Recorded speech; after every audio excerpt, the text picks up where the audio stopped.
Ever thought about what it takes to build a civilization? Like, completely from scratch? Well, it turns out there's kind of a recipe for it. Today, we're going to take a tour of the ancient river worlds that first cracked the code, creating the blueprint for pretty much everything we know about society. No, really, think about it. If you had to start all over, what would you absolutely need? It's like baking a cake, but for humanity. And these ancient cultures, they were the very first chefs to write down the recipe. So, what's in this recipe for civilization? Well, historians have pretty much boiled it down to these 5 essential ingredients. You need advanced cities, some form of organized religion, a division of labor so not everyone's a farmer, complex institutions like governments, and, the big one we're going to see over and over, written records. Okay, so let's start with our first case study, Mesopotamia. You can think of these guys as the ones who didn't just invent the recipe, they were the first to actually write the whole cookbook. This is civilization's first draft. That's a pretty bold claim, right? To be called to the very first civilization on the entire planet. But what was it about the Sumerians in Mesopotamia that earned them that incredible title? What did they do first?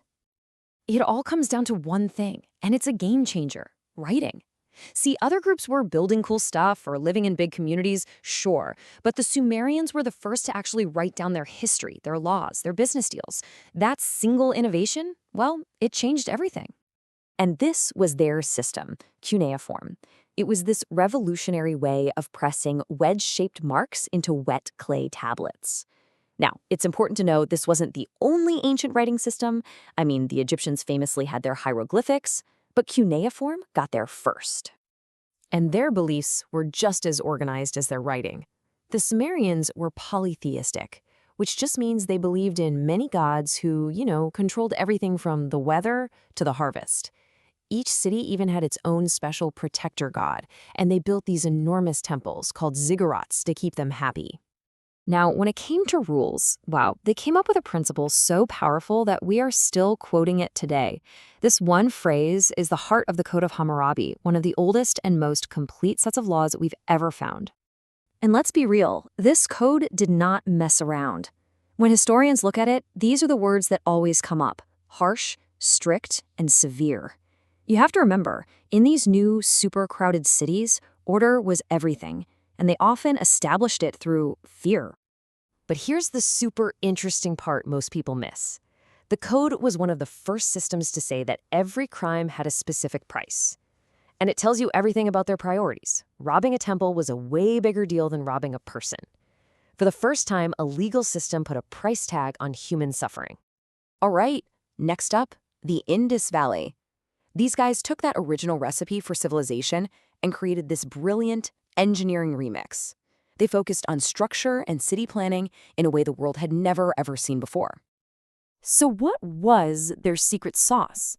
What did they perfect that made them stand out from everyone else? It all came down to how they built their cities. I mean, this was pure genius. Their cities were laid out on a grid, kind of like New York City today. And get this, they had plumbing and complex sewage systems thousands of years ago. This level of organized, centralized planning was an absolute game changer. Okay, our third and final remix comes from ancient China.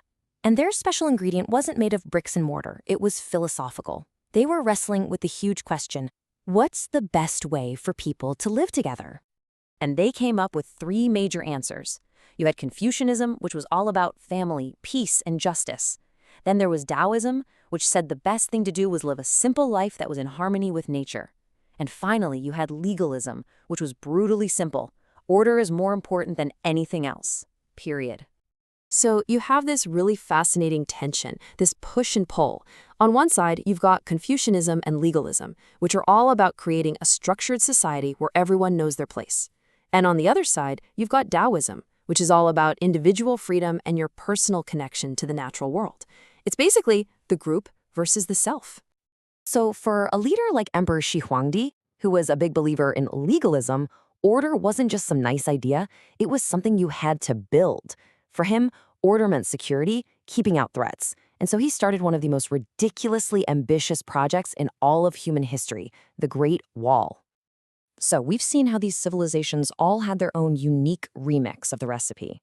But what if I told you they all had one shared mystery ingredient? A story so bizarrely specific that it connects all of them, even though they were worlds apart. Seriously, from Mesopotamia to ancient China to the Americas, all these cultures that had zero contact with each other tell a strikingly similar story about a world-ending flood. Why? I mean, how is that even possible? Just look at the story beats. A god, or maybe a few gods, decide to just wipe out humanity. But they warn one good man and tell him to build a giant boat. He does. He survives the apocalypse with his family, and they get to restart the human race. Sound familiar? It's a story you find all over the globe. So what's the deal? Well, one really compelling theory is that this isn't just a myth, it's a memory. That these are stories, oral traditions, passed down for thousands of years about a very real event, the dramatic and probably terrifying rise of the oceans when the glaciers melted at the end of the last ice age. So from Mesopotamia's laws to China's philosophies, we've seen the original recipe for civilization. But this isn't just some dusty old history lesson. The ingredients in that ancient recipe are still shaping our world, right here, right now. And that really brings us to the final question, one for you to think about. When you look at our modern world, with all its challenges, which of these ancient ideas do you think we need most? Is it the strict laws designed to create order? Is it a deeper harmony with nature? Or is it that devotion to family and justice?